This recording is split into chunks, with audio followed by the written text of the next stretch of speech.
ಕಿವಿಯಲ್ಲಿ ಊದಿದ ನಿನ್ನ ಪ್ಲಾನ್ ಏನಾಯ್ತು? ನೋಡ್ರಿ ಫುಲ್ ಸಕ್ಸಸ್ ಆಗಿತ್ತು ನೋಡ್ರಿ. ನಾವು ಹೇಳಿದ್ದಷ್ಟೇ ತಡ.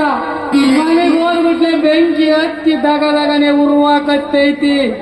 ಯಾರು ಬಂದು ಆರಿಸಿದ್ರು ಆರುವುದೇ ಇಲ್ಲ.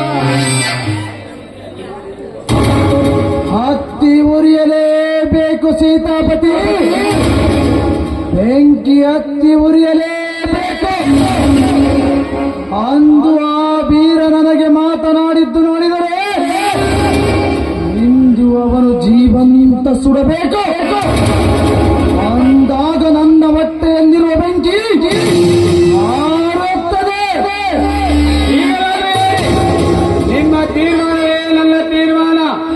ಅವನಾವ ರಣವೀರನಾದರೂ ಸರಿ, ಅವನನ್ನು ದರದರನೆ ತಂದು ಪವಿತ್ರ ಪಾದಕ್ಕೆ ಕಡಿದು ಹಾಕುವುದೇ ನನ್ನ ಕೆಲಸ.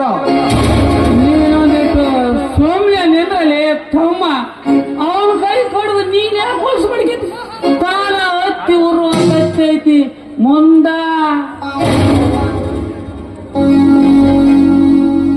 ಇಂದು ಮುಂದೆನ್ನುವ ಪಸ್ವರದ ಮಾತು ನಿಲ್ಲಿಸಿಕೊಂಡು ಸೀತಾಪತಿ, ಈ ವೀರನ ಗೌಡ ಕಣ್ಣಿಟ್ಟಿದ್ದಾನೆಂದ ಮೇಲೆ ಹೊರಿ ತೆಗೆದುಕೊಳ್ಳದೆ ಬೇಡ.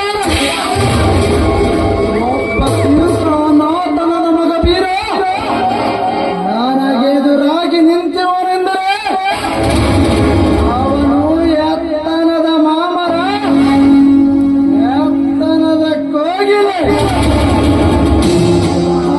ಆಡುವ ಕೋಗಿಲೆಯ ಕಂಠವನ್ನು ಕತ್ತರಿಸಿದವನೇ ಮನಸ್ಸಿನ ಶಾಂತಿ.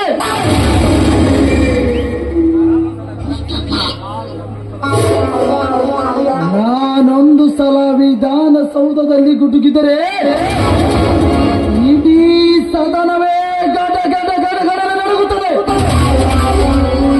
ನಾನೊಂದು ಸಲ ರಸ್ತೆಯಲ್ಲಿ ನಡೆದುಕೊಂಡು ಹೊಂಟರೆ ಇಡೀ ಗಂಡು ಹೆಣ್ಣು ಕುಲವೇ ಸರದಿ ಸಾಲಿಗೆ ನಿಂತು ಕೈ ಎತ್ತಿ ಮುಗಿದು ಹಿಂದೆ ಸರಿಯುತ್ತಾರೆ.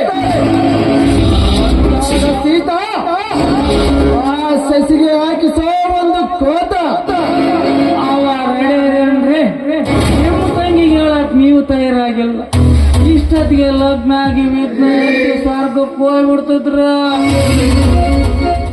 ಅದನ್ನಿನ್ನು ತಡ ಮಾಡಬಾರದು. ಈಗಲೇ ಆ ಕೆಲಸ ಮಾಡಿಬಿಡುತ್ತೇನೆ. ನೀವು ಅದನ್ನು ಮಾಡಿದ್ರೆ ಆ ಶಶಿನ ಇವತ್ತೇ ಕರೆ ತರ್ತೀನಿ. ಸಂಗೀತ